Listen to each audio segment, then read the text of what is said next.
Hi guys, welcome back again sa ating YouTube channel, no, The Action Man. Una sa lahat, may grab shoutout po sa lahat ng mga kakamping at sa mga hindi man mga kakamping.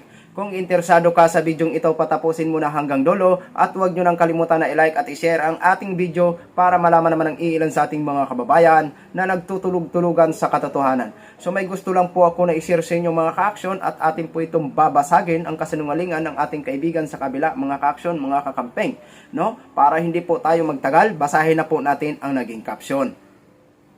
Grabe, nagkagulo na. Wow, Marcos account sa China. Mga Chinese nakiisa na kay Pangulong Bongbong Marcos. Yun po ang naging caption sa kanyang post, mga ka-action, no? Ang ano naman dito, ang account naman ni Marcos sa sa China daw, mga ka-action, no? So ipapakita ko po muna sa inyo ang mga dokumento na pinapakita niya sa kanyang video kasi, no? Hindi ko na po ipapanood sa inyong video. Ayan po, ayan. Ayan, titigan niyo po yan, yan. Yan po ang ang dokumento na pinapakita niya about dito sa binabanggit niya na account. Yan. O ito pang isa. O ayan, ayan. No? Okay, so nakita nyo mga ka-action, mga kakampeng, no? Bank account ni Marcos. Ang pinakita niya po na dalawang dokumento ay naglalahad na mayroong 11,000 metric tons na ginto.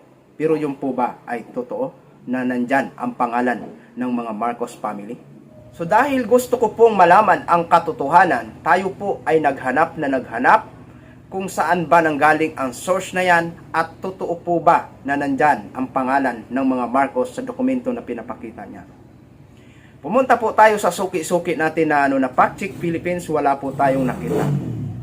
Pero pinagtiyagaan ko po na hanapin kung ano po ba talaga ang katotohanan at may nakita po tayo na na nag-fact-check niyan na wala pong katotohanan niyan. Ayon sa source na atin napuntahan, ito po ang Rappler.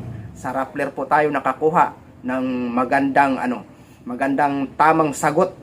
So babasahin ko po mga ka-action, mga kakampeng, pero English po ang mag-a-appear sa screen natin. Babasahin ko po in Tagalog para lubos natin maunawaan lahat. Okay? So basahin na po natin ang naging fact check ng Rappler, mga ka-action, mga kakampeng. So ito palang unang pagbasa ko, mga ka-action, English muna ha. Tapos yung paliwanag ng Rappler, Tagalog na po. Okay? Paliwanag.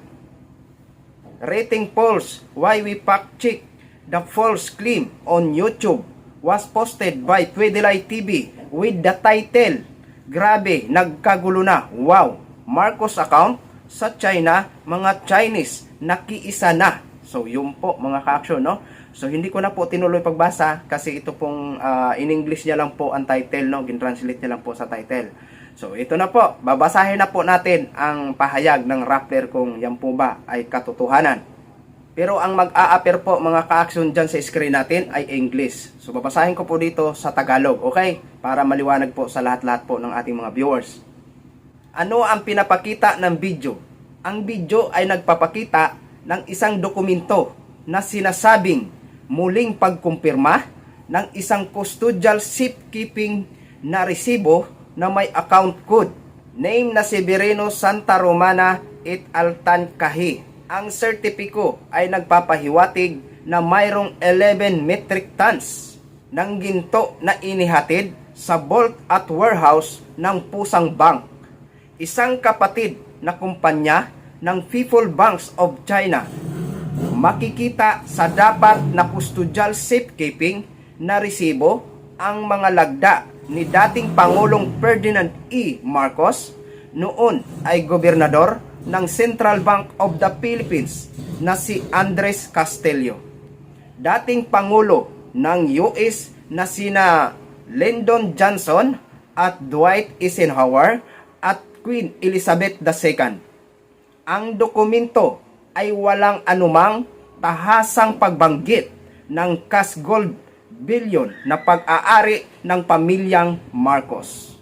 Yun po, mga ka-action, mga kakamping. Sinasabi po na ang pinakita nilang dokumento ay walang nabanggit na pamilyang Marcos sa sinasabi nilang 11,000 metric tons na ginto. Maliwanag pa po yan na isa pong kasinungalingan. Alam nyo po, sa totoo lang mga ka-action, mga kakamping, gusto ko lang po sabihin dito, direct to the point po ako at prangka po akong tao at kung ano po ang gusto kong sabihin, sasabihin ko po dito sa mga walang hiyang ito. Lalong-lalo na po sa madalas natin na napapakchik dito, na nasupalpal natin ang mga kasinungalingan nila. Dito sa mga kadalasan dito sa mga walang mukha, lalong-lalo na po yan si Pinas Insider at mga iba pa, no? Yung mga walang mukha, no? At ito si Pwedilay TV, no? Lalong-lalo na po yan si Pinas Insider. Suking-suki po natin yan. Halos araw-araw po yan. Gusto ko lang po sabihin sa inyo, ha? Hindi ko po nila lahat, ang mga walang mukha, no? Gusto ko lang po sabihin sa inyo, mapanood nyo man ito, no?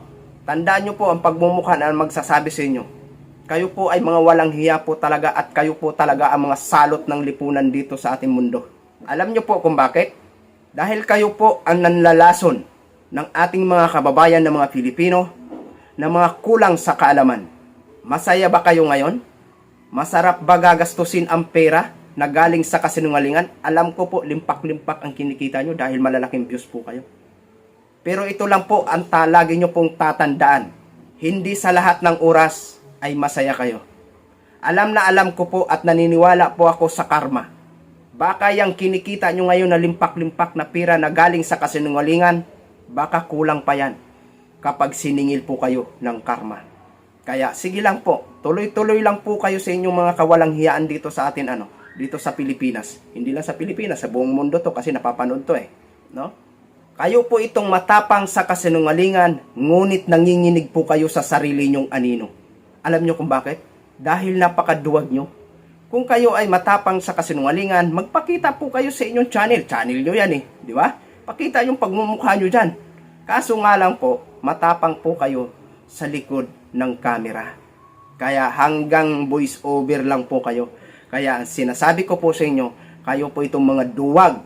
Matapang lang po kayo sa kasinungalingan, pero bahag naman ang buntot sa katotohanan. Kayo po ay nanginginig ng sarili nyong anino. Mga walang hiya kayo.